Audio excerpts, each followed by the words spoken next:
Okay, so today we're going to dive into something pretty interesting, what some folks are calling like the trending essay topics for 2025. Hmm. And even if you're not like planning to write an essay anytime soon, or even prepping for something like IELTS, Right.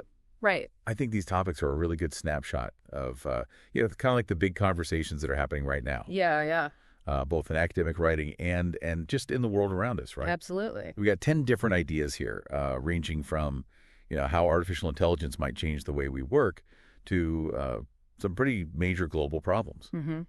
And I think understanding these can give you a real edge in your own learning and just an understanding of the world.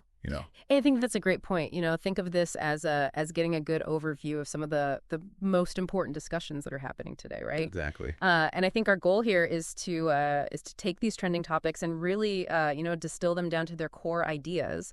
The key insights, Right. We want you to finish this deep dive feeling, more informed, maybe even a little inspired to think more deeply about these subjects yourself. Okay, so let's kick things off with the first one. All right. We're going to jump right into the impact of artificial intelligence on the job market. Okay. Now, this is a pretty big one, and it makes sense that it's trending. AI is advancing at such a rapid pace, and this is leading to a lot of real-world discussions and some anxieties, I think it's fair to say, Yeah. about what the future of work might look like. Yeah, absolutely. I mean, what's really interesting here, I think, is this fundamental question that we're all grappling with, right? Right. Will AI primarily replace human jobs, which, could lead to widespread unemployment? Right. Or will it act more as a tool, a collaborator that creates new kinds of jobs that we can't even imagine yet? Yeah, that's exactly it. And what we've been reading, it touches on this a lot. There's this constant question of will AI replace jobs or will it create new ones? And then you have this whole other layer, Yeah. the ethical considerations.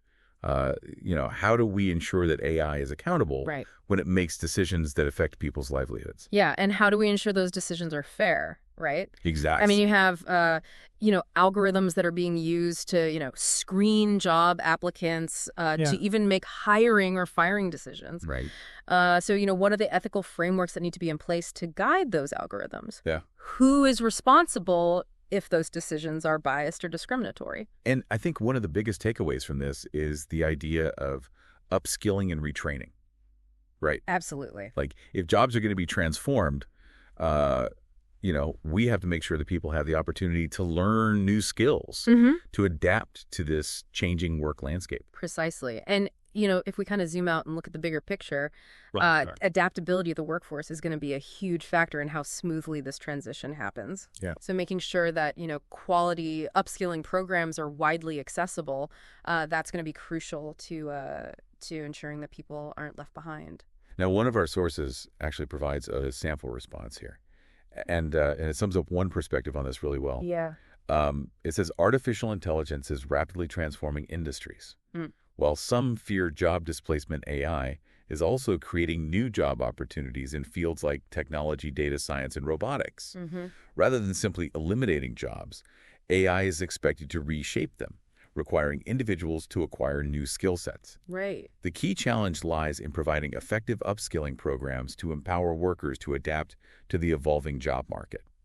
Interesting. So it definitely leans towards the transformation of jobs rather than the outright elimination. Right. What jumps out at you about this response? Well, to me, I think it really emphasizes the need for action. It acknowledges the concerns about job losses, but then it quickly shifts to the need for solutions, particularly focusing on upskilling as a crucial response. Yeah. And I think the emphasis on accessibility is really important there, right? It's not just about having these programs. It's about making sure that they're available to everyone who needs them. Okay, so let's move on to a topic that's, frankly, always top of mind. Climate change policies. Are we doing enough? Big question. Feels like this is always trending, right? But with global temperatures continuing to rise, and with COP30, the next big climate summit, right around the corner, the pressure for stronger action is definitely intensifying. Yeah, and I think what's so interesting here is this persistent gap, between the rhetoric Yeah. And the reality, we have these international agreements. Countries have their own policies. But are they actually leading to the kind of emissions reductions that scientists say are necessary? Right. That's the crux of this trending topic. And what we've been reading, it really highlights a few key areas of discussion. Yeah. One is the effectiveness of current policies, right? Are they robust enough? Yeah. Are they being implemented effectively? Are they being enforced? Exactly. And then, if we kind of zoom out again and look at the bigger picture, there's this ongoing debate about responsibility. Right. How much responsibility do corporations, who are major emitters, bear in addressing climate change versus, the collective actions of individuals? Yeah, and that's a huge question, right? It is. And it feeds into this other discussion about, the role of government. Right. Should governments implement more stringent regulations on industries and activities that contribute to climate change? And I think a crucial aspect here is finding that balance right. Like, how do we balance environmental protection with economic growth? Right. How do governments kind of navigate those competing priorities? Yeah. And create policies that are both effective for the environment and sustainable for the economy in the long run? Yeah, it's a tough one for sure. The sample response we have for this topic says, despite global climate agreements, carbon emissions remain alarmingly high.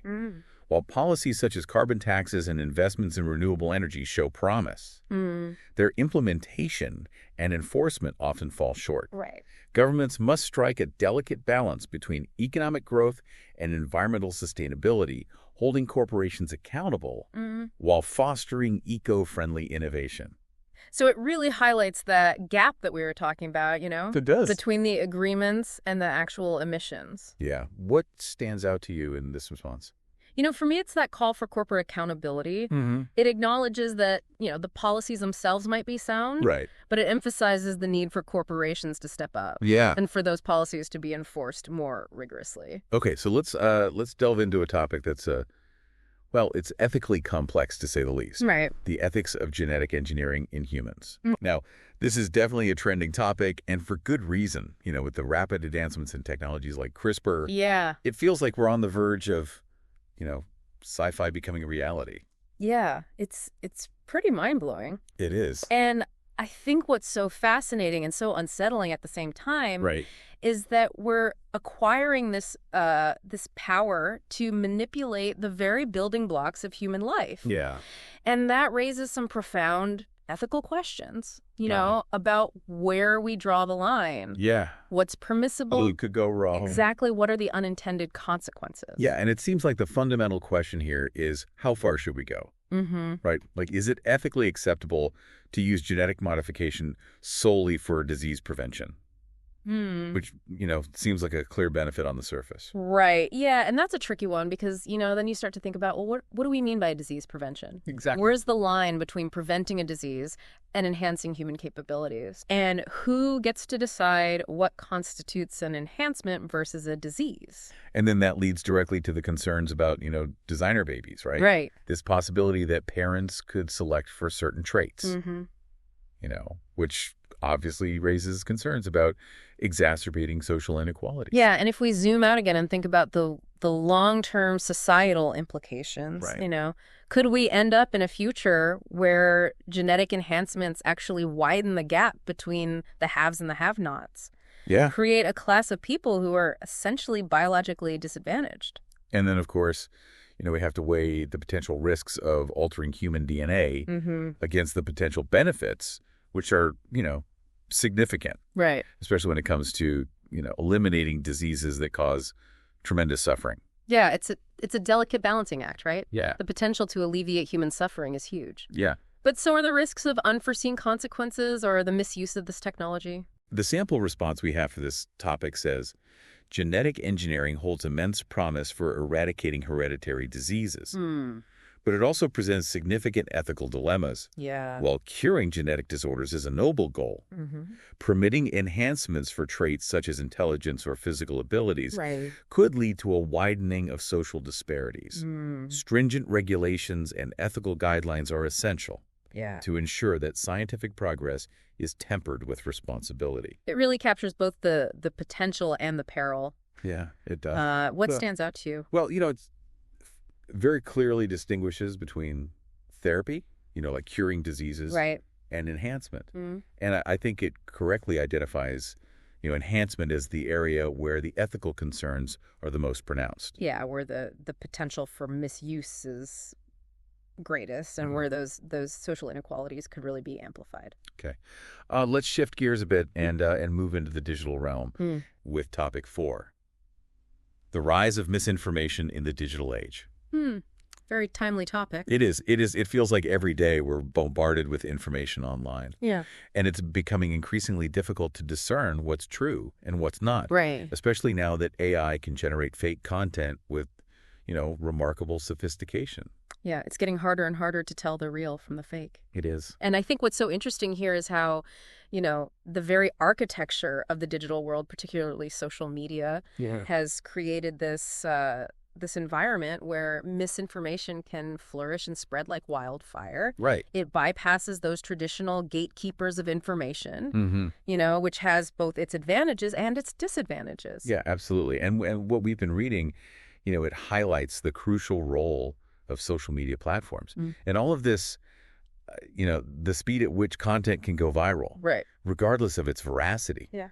Really raises some concerns. And that leads us to think about the responsibility of these platforms. Exactly. Right. Do they have a moral or even a legal obligation to actively combat the spread of misinformation on their sites? And that, of course, leads to the very thorny issue of government regulation. Right. Should government step in and regulate online content in an effort to curb the spread of misinformation? Yeah, it's a tough one because on the one hand, you have, freedom of speech. Right. On the other hand, you have the potential for real harm. And if we zoom out, and think about the bigger picture again, we have to consider the impact of misinformation on democratic processes. Can citizens make informed decisions if the information they're basing those decisions on is unreliable? Absolutely. It undermines the very foundation of a functioning democracy.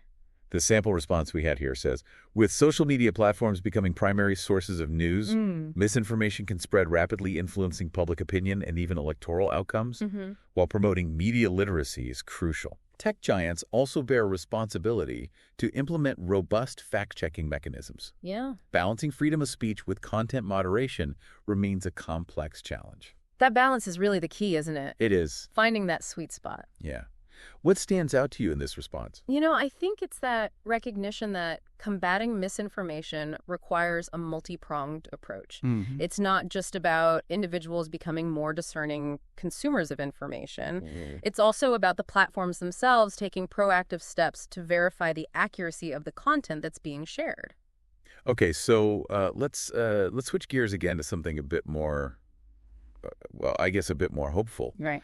The future of space exploration, colonizing Mars. This has been a dream for generations, right? Yeah. But with major investments from both government space agencies and private companies, it feels like it might actually be within reach. Yeah, it's getting real. It is. And what's so compelling about this is, it's this convergence of ambition, technological innovation, and this fundamental human desire to explore the unknown. Yeah. I mean, the idea of establishing a permanent human presence on another planet, it's truly awe-inspiring. But, as what we've been reading points out, there's a considerable debate about whether the immense resources required for such an endeavor should be directed toward solving the very real and pressing problems we face here on Earth. Right. It raises these fundamental questions about resource allocation. Exactly. And ethical priorities. Yeah. When we have so many urgent issues here at home. Right.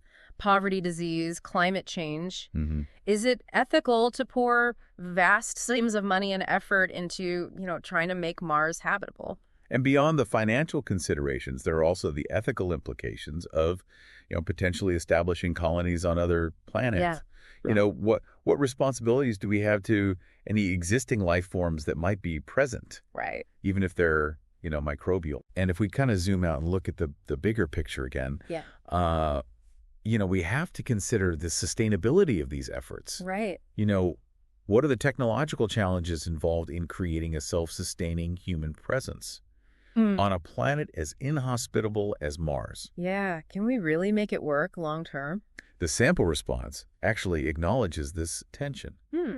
It says, the prospect of colonizing Mars is no longer science fiction, but a tangible possibility. Right. While some argue that we should prioritize addressing Earth's crises, space exploration drives innovation and could serve as a safeguard for humanity's survival. Interesting. However, ethical considerations regarding environmental impact and the governance of space must be carefully addressed. It presents a really balanced perspective. Yeah. What jumps out at you about this one? Well, to me, it's that idea of space exploration as a potential safeguard for humanity. You know, like that kind of reframes the whole argument. It does. Adds a sense of urgency to the endeavor. Okay. Let's move on to a topic that's really complex and timely. Yeah. The changing definition of free speech in a polarized world. You know, it feels like this is a conversation that's constantly evolving. It does. Particularly with the rise of cancel culture. Right. And the deep political divisions that we're seeing globally. Yeah, and what's so interesting here is how the very understanding and application of the principle of free speech is being challenged and reinterpreted in this, highly polarized environment. Yeah, I mean, what we've been reading really highlights this concern that free speech itself might be under threat in this kind of climate. You know, are people feeling less free to express dissenting views? And that leads us to think about, the impact of cancel culture on open discourse. Right. Are individuals and groups becoming more hesitant to voice certain opinions for fear of social or professional repercussions? Yeah, and then there's this incredibly difficult balancing act between protecting freedom of expression and addressing hate speech. Yeah. Where do you draw that line? Right. It's not always clear cut. It's not. And if we kind of zoom out again and look at the broader context, we can't ignore the role of social media in shaping the narrative around free speech. Yeah. These platforms have become these major arenas where these debates are playing out. Yeah. And they've amplified both the benefits and the dangers of unrestricted speech. The sample response we have here says, freedom of speech is a cornerstone of democratic societies. But in an increasingly polarized world, its boundaries are being fiercely contested. While safeguarding diverse viewpoints is paramount. Unchecked speech can fuel misinformation and hate. Striking a balance between freedom and responsibility is crucial for a healthy society. I love that phrase, a balance between freedom and responsibility. It's so apt, because it's not about suppressing speech. It's about recognizing that our words have power. And that with that power comes a responsibility to use them wisely. What stands out to you in this response? I think it's that acknowledgement that unchecked speech can have negative consequences. It acknowledges that while free speech is essential, it's not absolute, and it needs to be balanced with the need to protect individuals and groups from harm. Okay, let's turn our attention to a topic that's incredibly important, the role of mental health awareness in education. Absolutely. It's clear that there's a growing recognition of the mental health challenges that students face. And this is leading to calls for systemic changes in how schools provide support. Yeah, there's definitely a shift happening in how we think about mental health, especially in the context of education. Exactly. And I think what's so interesting here is this growing understanding that mental health and academic success are not separate issues. They're deeply intertwined.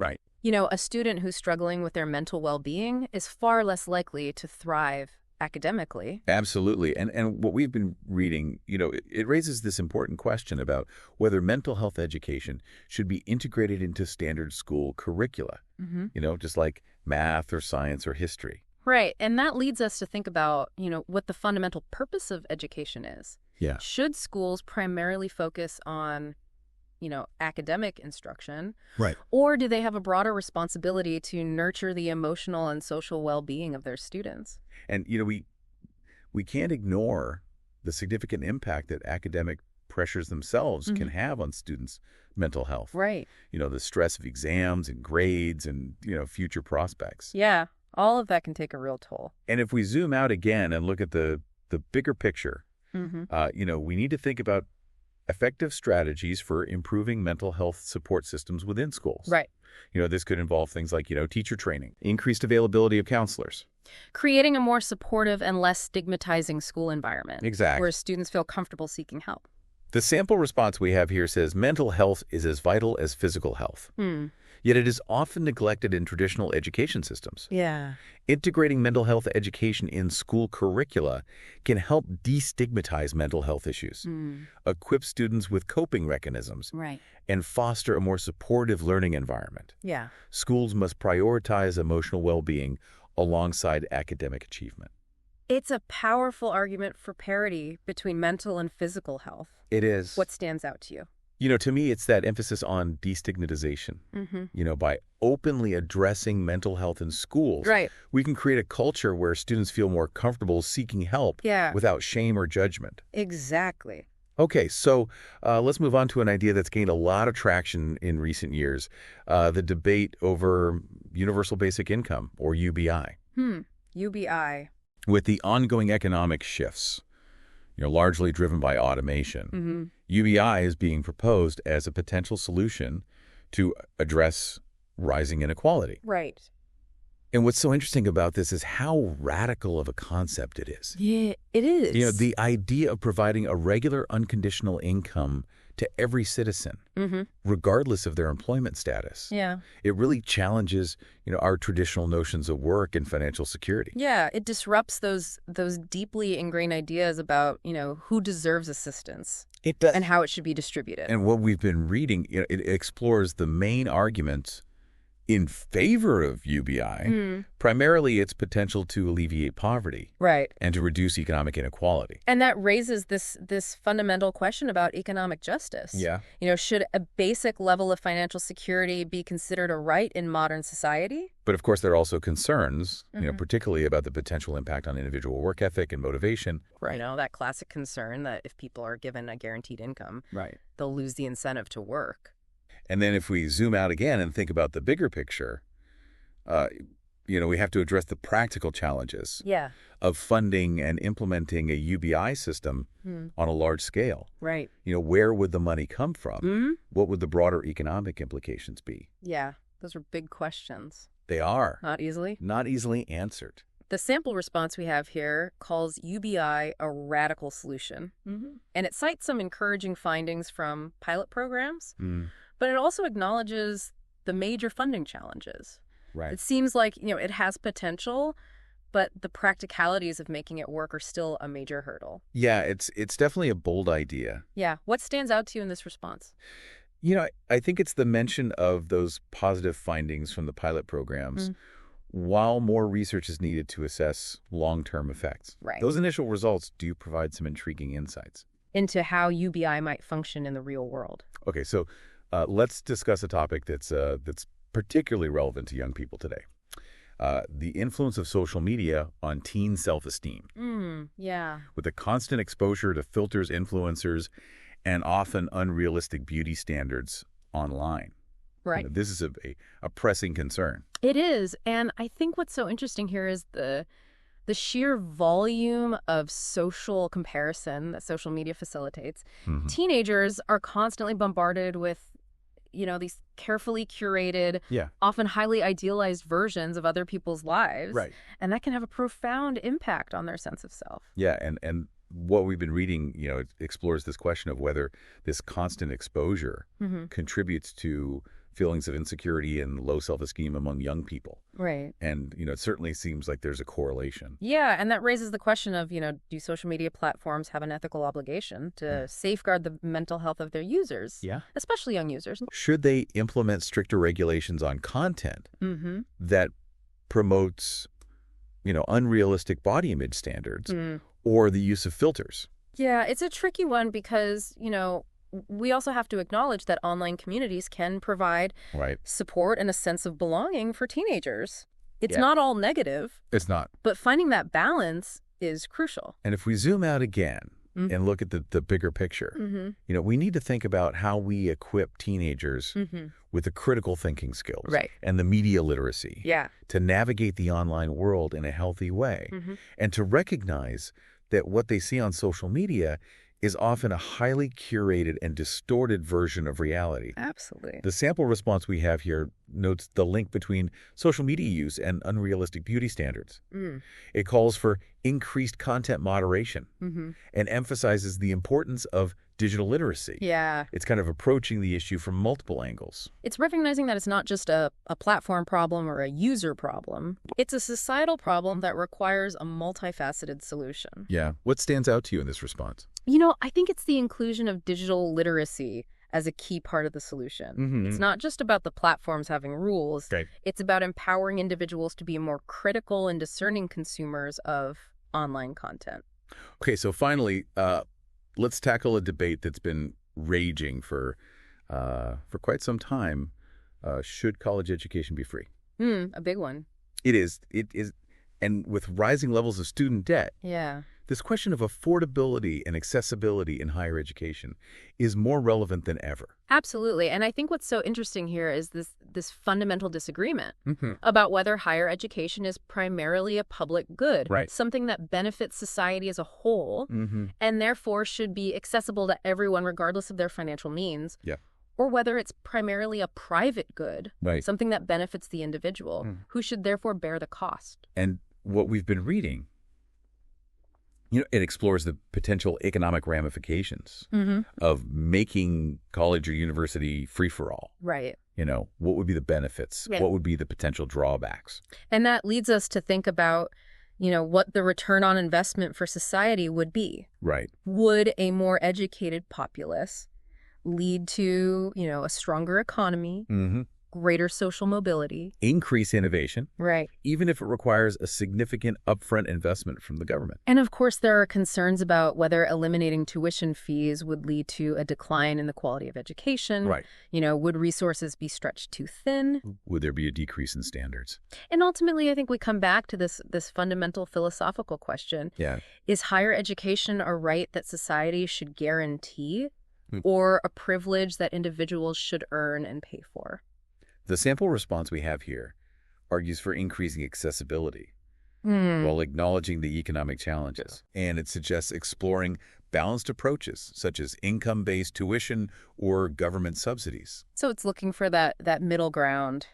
It is. That pragmatic solution. Yeah. What jumps out at you about this response? I think it's that recognition that a completely free system might be economically unfeasible. Right. And that we need to consider alternative models that strike a balance between affordability and sustainability. Well, I think that brings us to the end of our deep dive. Wow. Into these 10 trending essay topics for 2025. That's been quite a journey. It has. It has. Yeah.